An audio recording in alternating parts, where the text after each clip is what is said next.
Please welcome my friend and colleague, Elder Dallin H. Oakes. Thank you, Joe.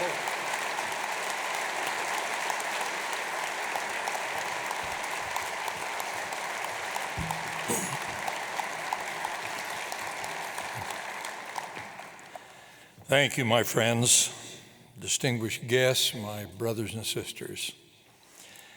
I feel privileged to address this important religious freedom conference, which includes an impressive gathering of authorities. I've benefited from what I have heard thus far and anticipate further learning in tomorrow's sessions I'm able to attend.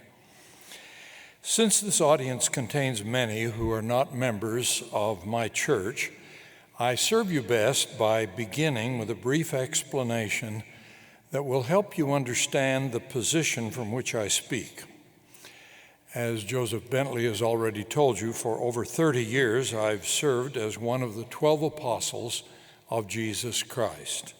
It's my duty to teach and testify of his divinity, of his modern restoration of the fullness of his doctrine, and of the power of his priesthood. Unique to the doctrine of the Church of Jesus Christ of Latter-day Saints is our knowledge that God continues to call prophets to teach us and help us apply his commandments in the circumstances of our day. The subject of your conference is of lifelong interest to me, and for me it has been a long life.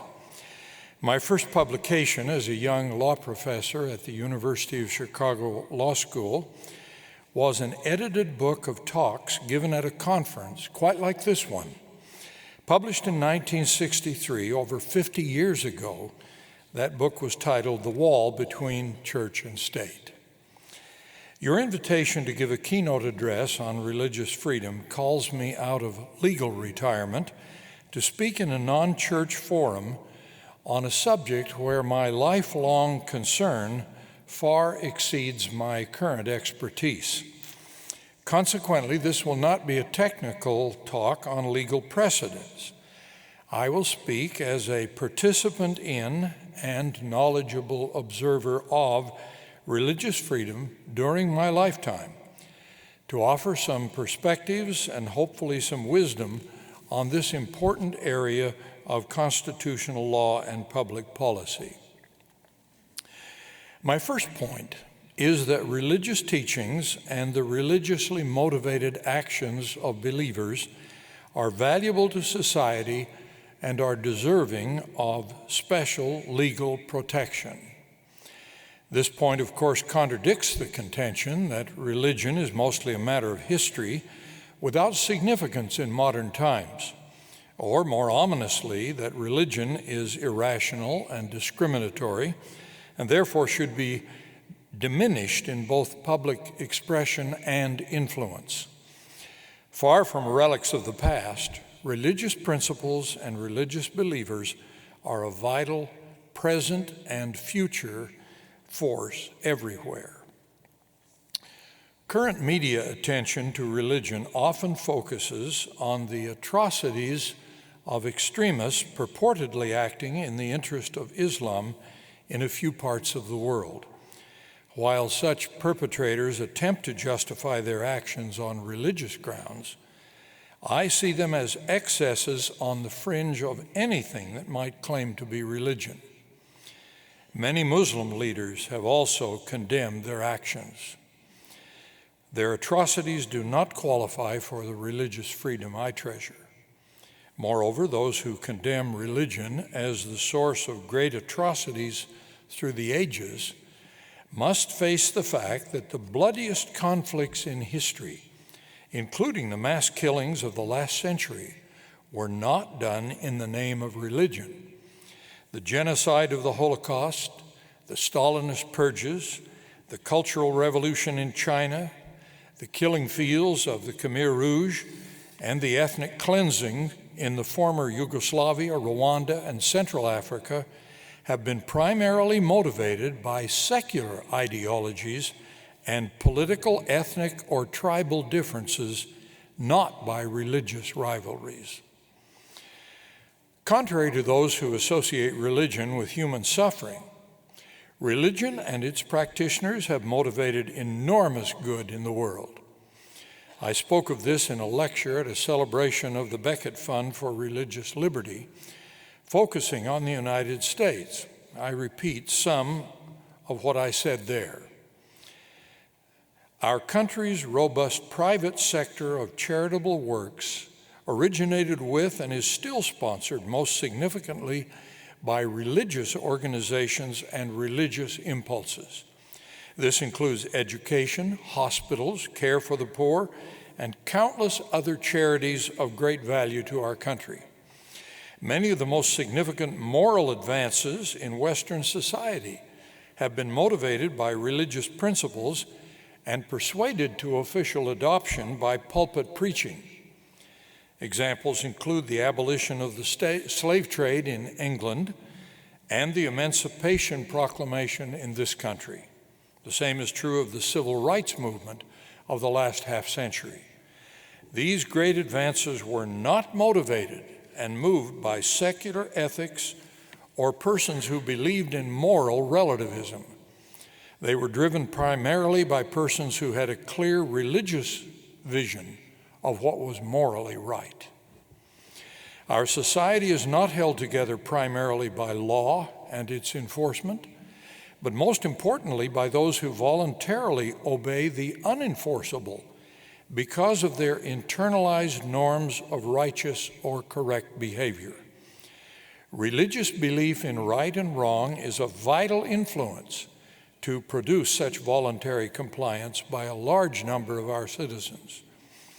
George Washington spoke of this reality in his farewell address, quote, "Of all the dispositions and habits which lead to political prosperity, religion and morality are indispensable supports," he said.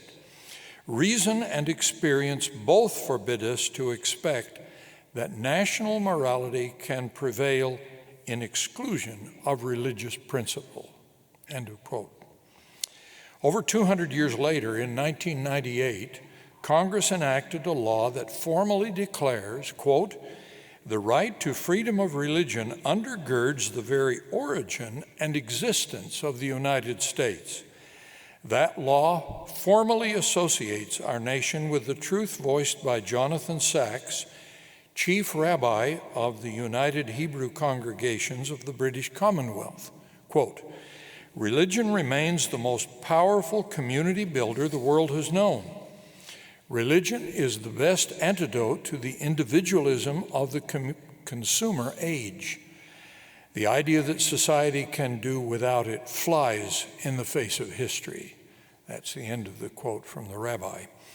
Even the agnostic British-educated journalist Melanie Phillips admitted that one does not have to be a religious believer to grasp that the core values of Western civilization are grounded in religion, and to be concerned that the erosion of religious observance therefore undermines these values and the secular ideas they reflect.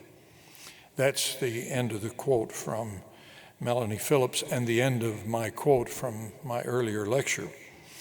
Note that the British journalist referred to the importance of religious observance, not just religious faith or religious conscience.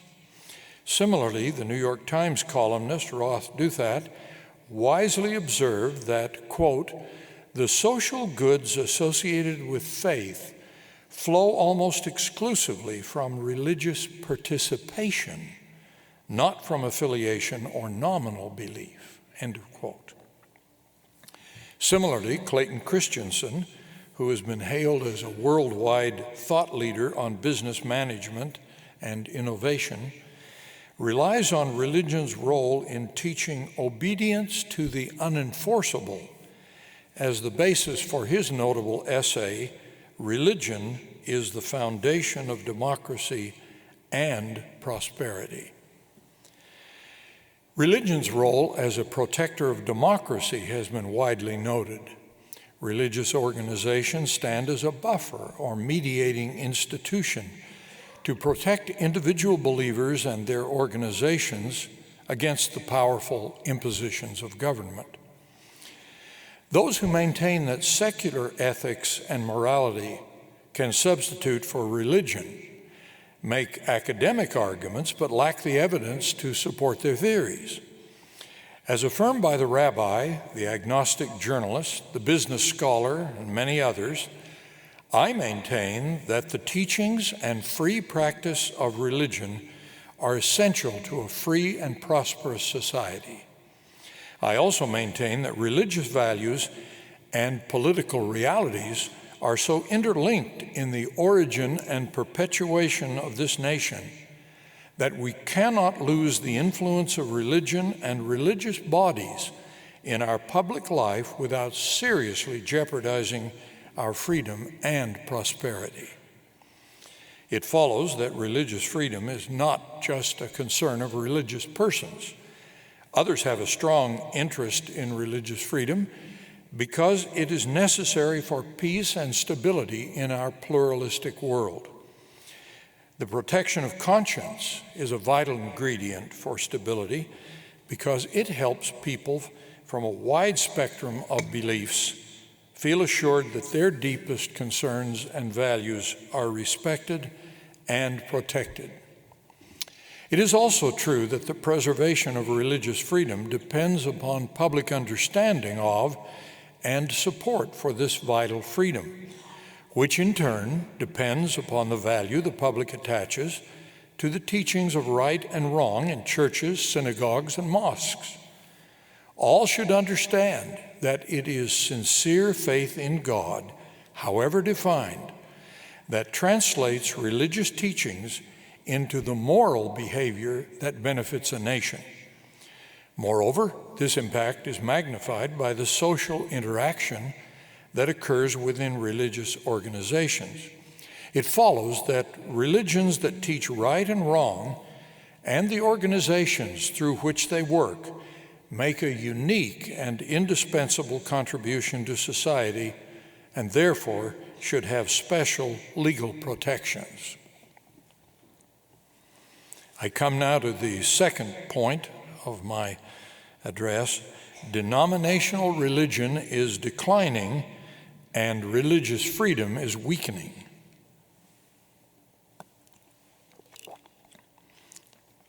My assertions about the value of religion and its qualification for special legal protection may sound outdated to some. The United States seems to be moving strongly toward secularism, with the resulting disconnect from belief in God and the idea of ultimate accountability to the divine. This can lead to a loss of respect for religion and conscience, and even to anger because of the guilt that is seen to flow from their teachings. Leading social scientists Robert D. Putnam of Harvard and David E. Campbell of Notre Dame have observed that the role of religion in the United States has been declining for about a half century. Whatever the overall state of belief in God, organized religion is surely on the decline, especially with young adults. For example, Putnam and Campbell report that in 2011, the proportion of 18 to 29-year-olds not affiliated with any religious denomination was 33%, up from 25% just 5 years earlier. This trend among young adults is alarming for the future of organized religion. With the diminishing of public esteem for religion, the guarantee of free exercise of religion seems to be weakening. Religion is surely under siege by the forces of political correctness that seek its replacement by other priorities. More of that later. Why does religious freedom seem to be weakening? The increasing domain of government is surely one reason. As citizens look to government for more and more and to private initiative for less and less, the unregulated room for religious activity is reduced, and the likelihood of government regulation of religious activities increases. Private organizations that pursue actions seen as a challenge to government policies or programs, can be made targets for laws or regulations. Boy Scouts of America is an example. Many others will occur to you. I will mention only one other reason: the increasing complexity of our society and diversity of our populations. When our population included little more than different Christian and Jewish denominational beliefs in a divine being, the meaning of religious freedom was well understood and widely shared. With the increasing diversity of religious beliefs, including non-Abrahamic denominations, the scope of protection under the Free Exercise Clause began to change. When a constitutional right covers more and more, the scope of its protection is likely to become less and less. I come now to my third topic: challenges to religious freedom. The most powerful voice on religious freedom in the United States is that of the United States Supreme Court. Its opinions are mixed on the practical meaning of religious freedom. In 1990, the court issued its most important free exercise decision in many years, Employment Division versus Smith, which significantly narrowed the traditional protection of religion. By contrast, two more recent court decisions have signaled that the freedom of religion remains vital. Despite the Supreme Court's most recent signals, some U.S. scholars contend that a religious message is just another message in a world full of messages, not something to be given special protection. One scholar, in a book titled Freedom from Religion, takes the extreme position that religious speech should have even less protection than non-religious speech. Another scholar recently published a book titled Why Tolerate Religion?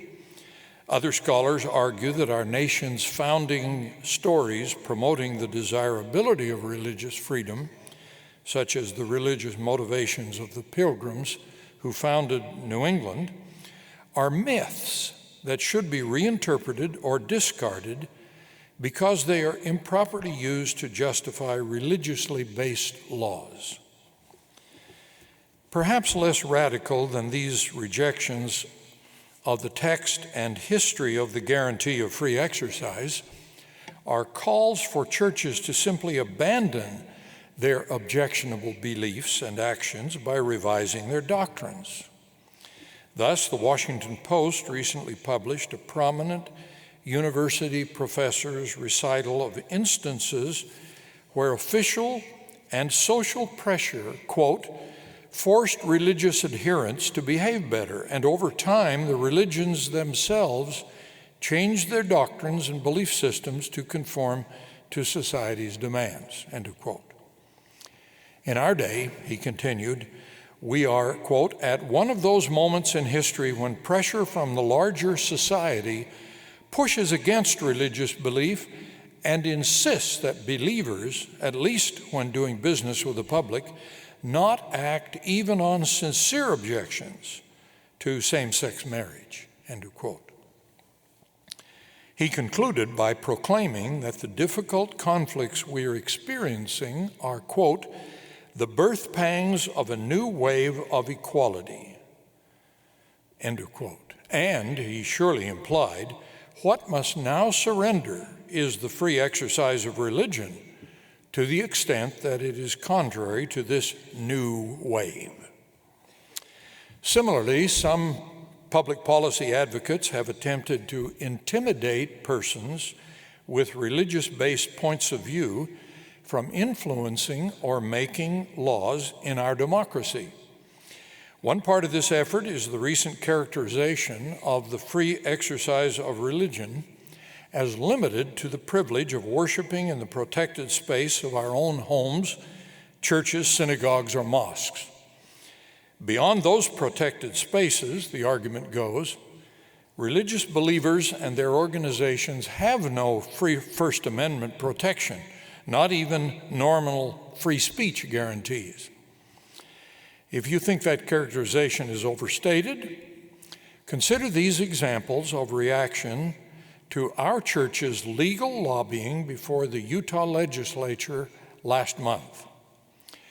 After the church's public statements questioning the merits of two separate bills, one on medical marijuana and the other on hate crimes, a survey asked whether these church statements helped or hurt the legislative process. Among many responses, both pro and con, were some that questioned the church's right to speak on the question at all. For example, number one, whatever happened to separation of church and state? A church, and it doesn't matter what religion, has no business mingling in legislative affairs that could potentially help or hurt people that don't have the same beliefs as them. Number two, this is a clear-cut case of lack of separation of church and state. Number three, the blatant attempt by the LDS Church to control the Utah legislature is fundamentally wrong in many ways. It not only violates the state's constitution, but undermines the whole democratic process. Yes, they have the right to do what they did, but having the right and doing what's right can be two different things. They have unique power influence, and they know it. Number four, as a non-Utahn and believing member of the LDS Church, I feel their lobbying efforts hurt the legislative session.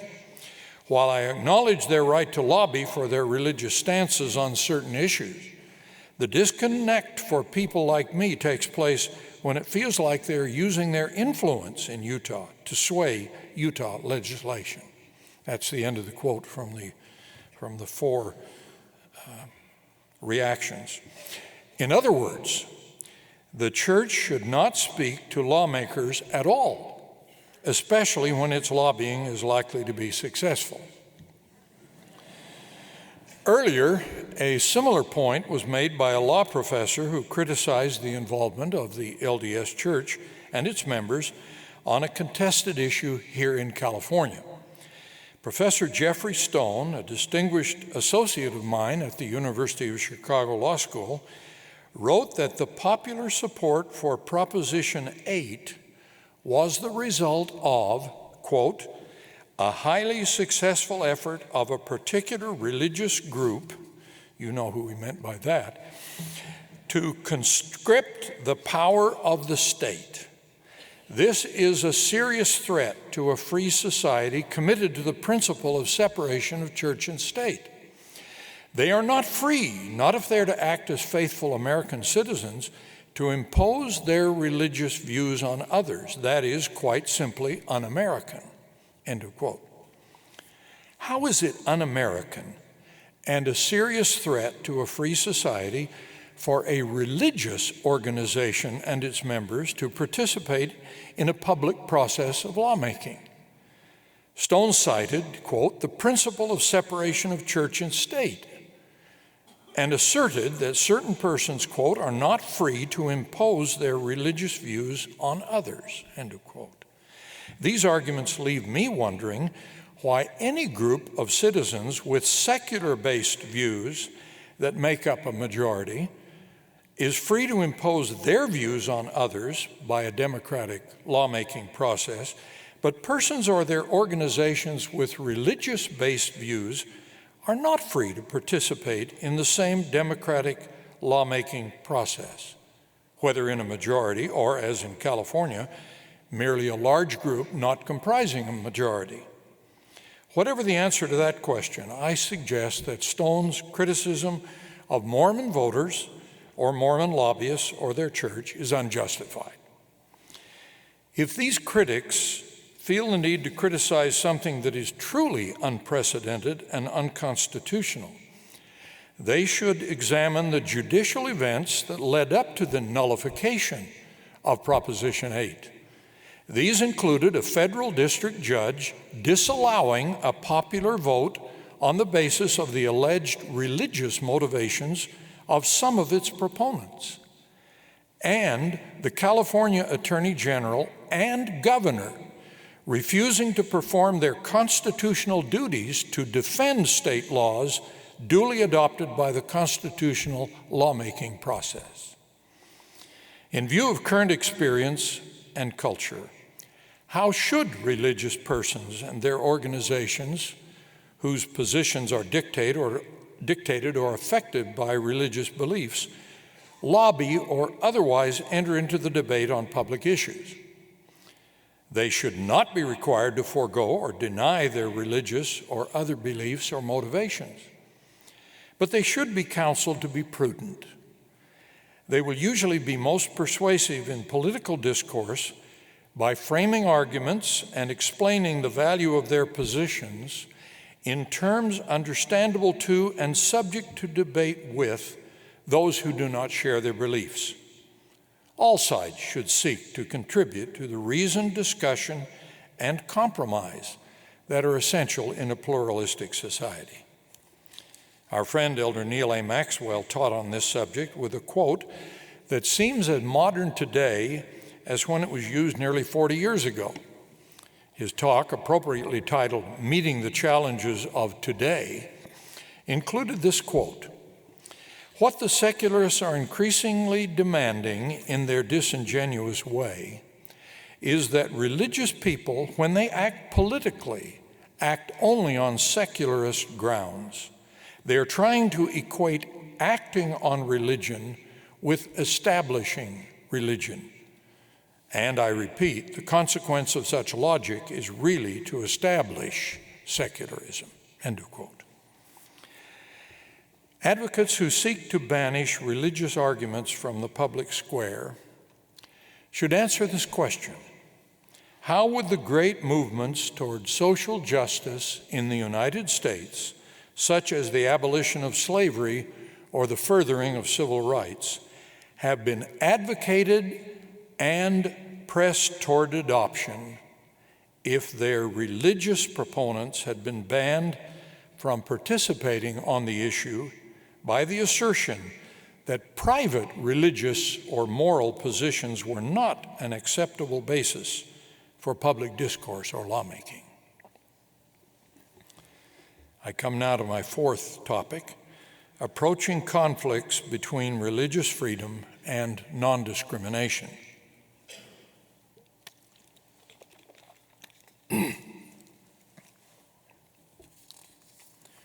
When I asked your conference leaders for subjects I might discuss in this message, they responded with several, including this tough one: conflicts between non-discrimination and religious freedom are in many ways the heart of the matter. How do we adjudicate these competing values? I spoke on this subject at a court clergy conference in Sacramento last October, and will elaborate here some of the things I said there. My main message is that we should all seek a ceasefire in the culture wars. In our pluralistic society, we must learn to live peaceably with laws, institutions, and persons who do not share our most basic values. As part of this, we should refrain from labeling our adversaries with such epithets as godless or bigot. Those who advocate non-discrimination policies that others oppose on religious grounds sometimes call their religious objectors bigots. This name-calling assumes that a bigot is anyone whose religious views are in opposition to the name-callers. Ironically, the traditional dictionary definition of a bigot is, quote, "a person who is utterly intolerant of any creed, belief, or opinion that differs from his own," end of quote. Religious expression should not be shouted down as bigotry by those who fit that definition themselves. Of course, we will have differences that must be resolved, but those differences must not be allowed to obscure the undeniable reality that we are fellow citizens who need each other and who can resolve our differences through mutual respect, mutual understanding, and, where necessary, by compromise or by the rule of law. As to the rule of law, all should acknowledge the validity of and submit to those laws that have been sustained by the highest available judicial authority. It is worth remembering that even the great practitioners of civil disobedience such as Mahatma Gandhi and Martin Luther King, were willing to suffer the consequences of arrest and punishment required by the laws they were challenging. It is almost always better to try to live with an objectionable law than to be lawbreakers who contribute to the anarchy a young lawyer named Abraham Lincoln anticipated when he declared, "There is no grievance that is a fit object of redress by mob law." Foremost among those who must submit to the law are the public officials in the executive and judicial branches who enforce and interpret the laws. All such officials take an oath to support the Constitution and laws of their jurisdiction. That oath does not leave them free to use their official position to override the law to further their personal beliefs, religious or otherwise. Government officers must exercise the defined responsibility of their public offices according to the principles and within the limits of civil government. The principle of obedience to law by government officers was violated last year when a Kentucky county clerk invoked religious reasons to justify her office's refusal to issue marriage licenses to same-gender couples. Earlier in these remarks, I mentioned far more significant violations of the rule of law and democratic self-government. A governor and an attorney general refusing to enforce or defend a law they opposed on personal grounds, secular or religious.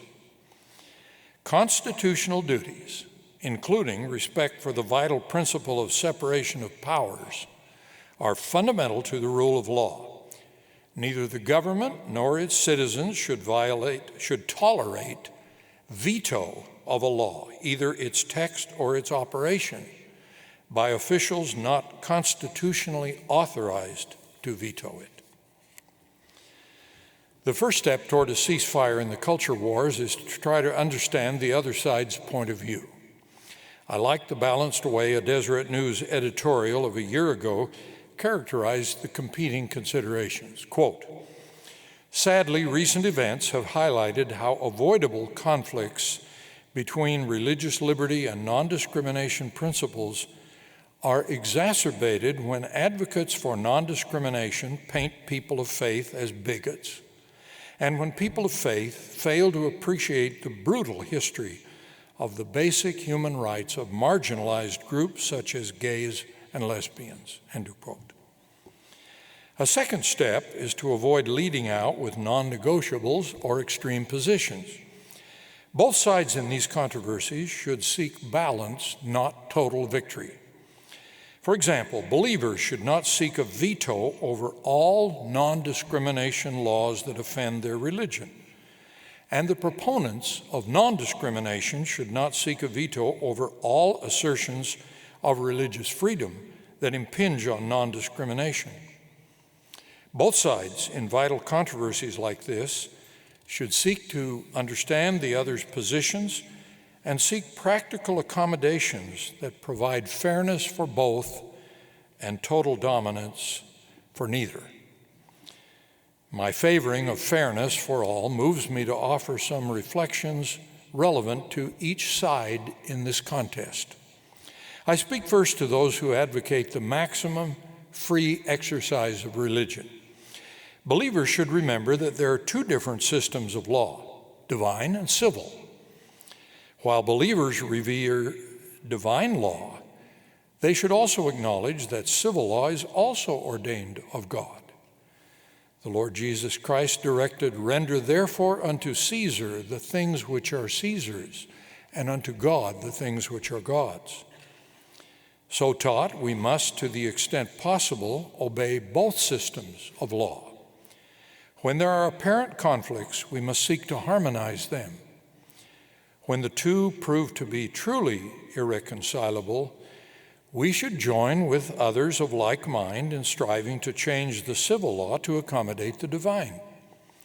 In all events, we must be very measured before ever declining, in the rarest of circumstances, to disregard one because we feel compelled by the other. I say to my fellow believers that we should not assert the free exercise of religion to override every law and government action that could possibly be interpreted to infringe on institutional or personal religious freedom.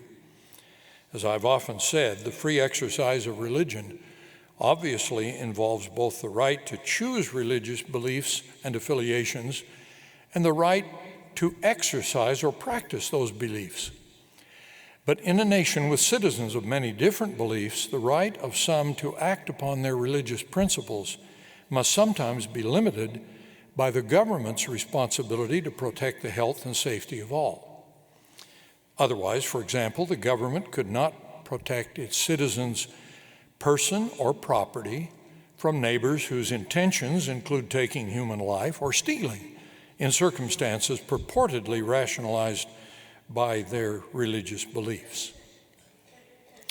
I now speak to those for whom the ideal of non-discrimination rivals or exceeds religious freedom. As the powerful principle of non-discrimination has been accommodated in the law, many rank it above the constitutional guarantee of the free exercise of religion, contending that religious freedom must be curtailed whenever it conflicts with non-discrimination.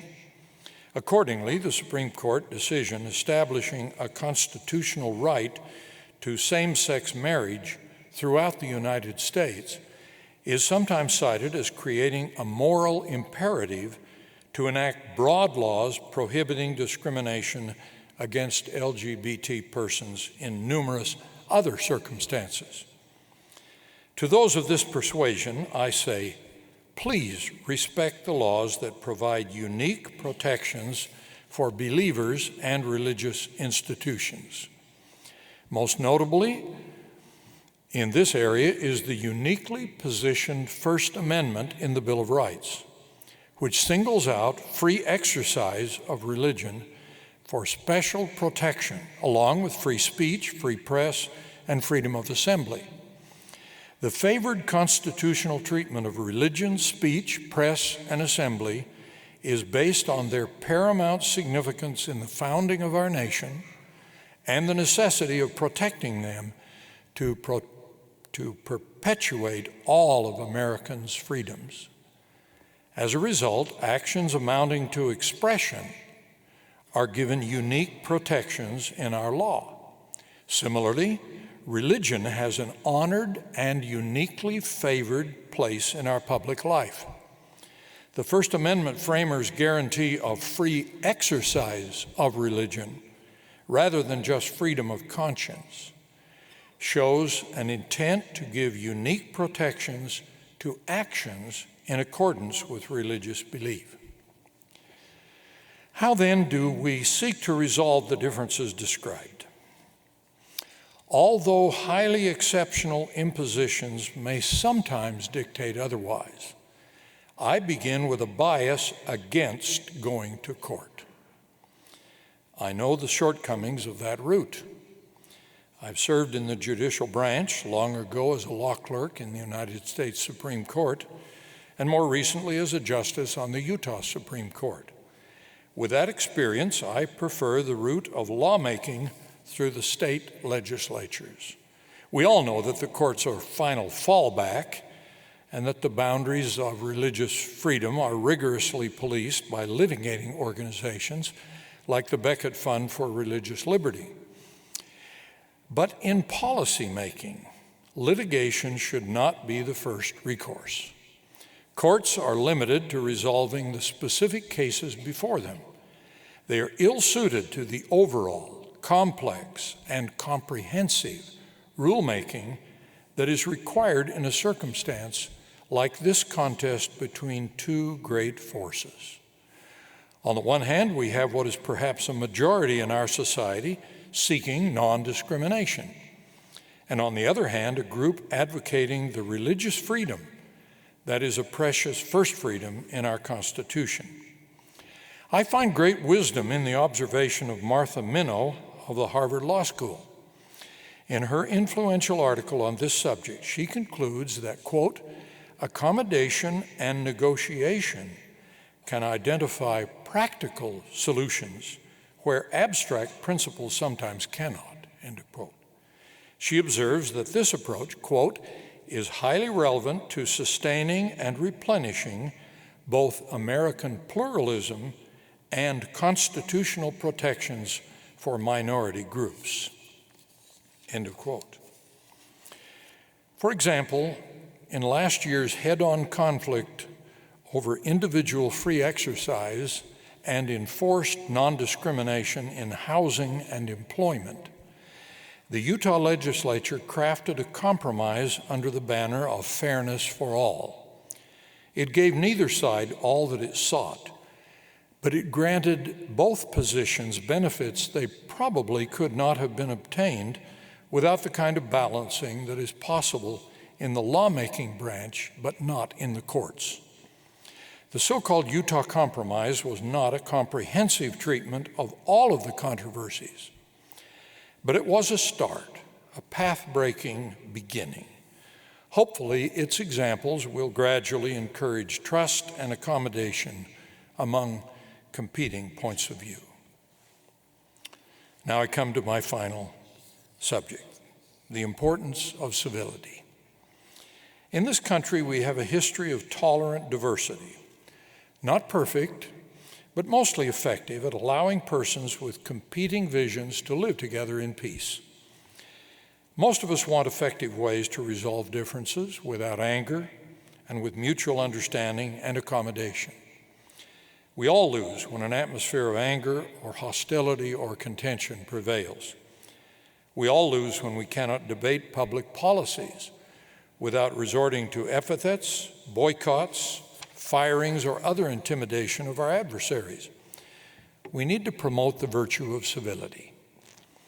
In this presidential election year, which has brought a new low in name-calling and a new high in yelling, I like the Christian Science Monitor's insight on civility.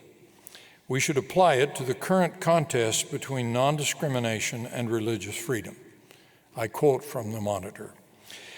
When employed in word or action, civility is not just polite manners or a social lubricant, nor does it always lead to compromise on an issue or the acceptance of an opponent's point of view.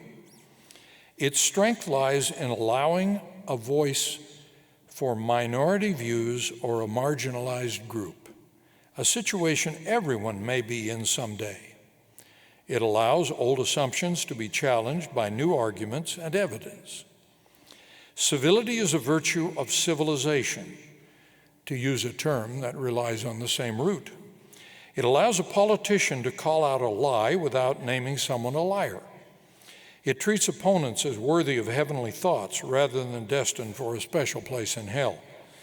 It opens a door for dialogue rather than shutting it with shouts and slurs. End of quote.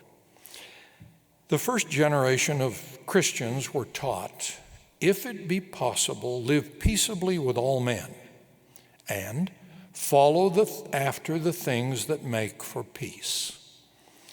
In furtherance of my apostolic calling, I conclude by quoting from a message I gave at our worldwide conference 18 months ago. Its title was Loving Others and Living with Differences. Quote, on the subject of public discourse, we should all follow the gospel teachings to love our neighbor and avoid contention. Followers of Christ should be examples of civility. We should love all people, be good listeners, and show concern for their sincere beliefs. Though we may disagree, we should not be disagreeable. Our stands and communications on controversial topics should not be contentious. We should be wise in explaining and pursuing our positions and in exercising our influence. In doing so, we ask that others not be offended by our sincere religious beliefs and the free exercise of our religion. We encourage all of us to practice the Savior's golden rule, whatsoever ye would that men should do to you, do ye even so to them. When our positions do not prevail, we should accept unfavorable results graciously and practice civility with our adversaries.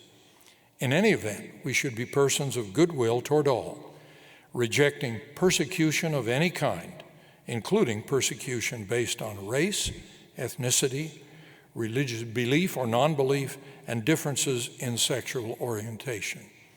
That's the end of the quote.